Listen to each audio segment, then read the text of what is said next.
Barang random hok nama apa? Aki ambil adalah ambil barang keperluan, ambil yang belakang. Okey, nama apa? Nama Glamour Aki. Untuk segmen barang keperluan, ambil gapo hok kita nak ambil boleh?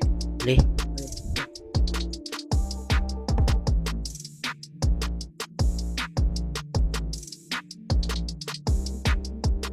Dan ni tak ada telur, jadi untuk gati tu ada mau nak gapo?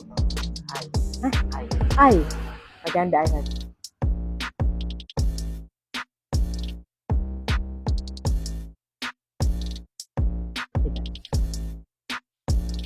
Okey, untuk barang yang last, ambil barang random, gapo pun ada kat kedai, asalkan satu saja. Barang random hok nama gapo? Aki ambil adalah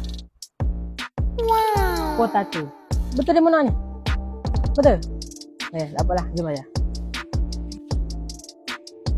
Siap dah kita belanja adik Aki kita ni. Jadi, kata-kata terakhir. Like and share. Ha? Like then share.